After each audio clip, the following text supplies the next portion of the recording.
Лара, طلع الوزيرة. Уроков? Она уже читает. Читает? Не по слогам. Ну, она молодец.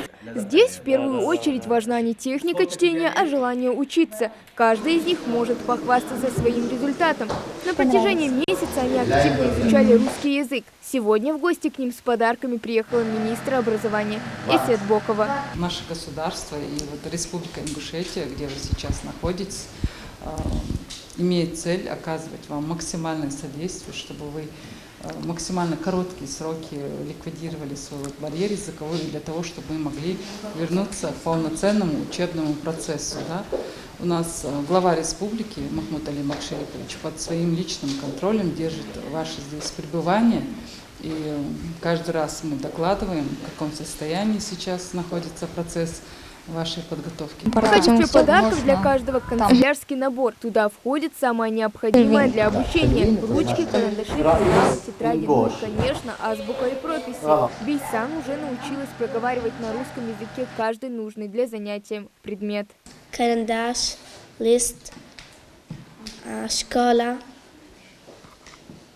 пожалуйста, спасибо, до свидания, доброе утро, добрый вечер, добрый день.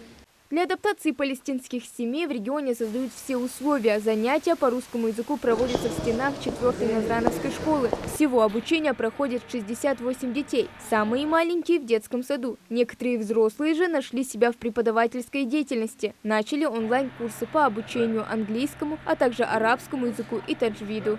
Институт повышения квалификации, метод кабинет Министерства образования уже завершил эту работу. Сегодня у нас такая благая миссия. Мы привезли для детей сектора Газа наборы канцелярские для того, чтобы они могли реализовывать в полном объеме свой учебный процесс. Также мы обеспечили их учебниками русского языка. Этот процесс, конечно, длительный, но судя по тому, как отзываются преподаватели, которые их обучают, они очень прилежные, учащиеся. Поэтому мы надеемся, что очень скоро сможем ликвидировать этот языковой барьер. К слову, некоторые уже преодолели его и вполне неплохо беседуют. Меня зовут Хава, а тебя как зовут? Ясмина. Ясмина, как у тебя дела? Хорошо. Как дела? У меня тоже очень хорошо. Ясмина, чему ты научилась? أحرف Б, В, Г, Д. Дети, если будем сейчас спрашивать, хотите вот домой, они хотят здесь ночевать, в школу, потому что они любят учить как-то русский, они должны учить русский. Возвращаются вот в гостиницу, но, конечно, там хорошо, но все равно надо учить и найти работу старшему, а дети надо вот обосновать учебу. В общем, дальше только больше. Детей также привозят в школу и обратно. Организовано горячее питание и не только. Все палестинцы с удовольствием учат русский язык, чтобы быстрее и легче прошел процесс их адаптации. Мы разделили детей на 3 группы. Это дети с 1 по 4 класс, дети с 5 по 8 класс и старшая группа с 9 по 11 класс. Дети проходят обучение по начальной стадии. Они начали с букв, с некоторых слов, так назовем их, важных слов, которые им понадобятся, да, и повседневно.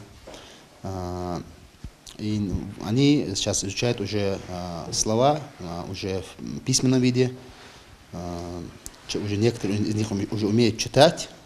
Смысл, конечно, не понимают, но уже умеют читать. Для тех, кто уже неплохо читает и понимает смысл некоторых слов, Абдуль-Насир Аль-Жуиди, парень осознает, что он как будущий глава семьи должен реализовывать себя. Планы у него далеко идущие. للتعلم في الجامعة وللدراسة في المستقبل. Ну, чтобы учиться в университете для каких-то будущих планов. А чему он уже научился? Сможет ли он что-нибудь прочитать? تستطيع أن القراءة. как низиманто ди литьет и вимосто курхотных отьет odważnych żoltynких малюток. Путь к знаниям нелегок, но трудности их не пугают. Всего в Ингушетию приехали около 130 человек из Палестины. Кроме того, продолжается работа наших благотворительных фондов КДЛ и Тешим по обеспечению гостей всем необходимым. Лекарства, одежда, средства гигиены, бытовая химия и другое. Также решаются многие бытовые вопросы.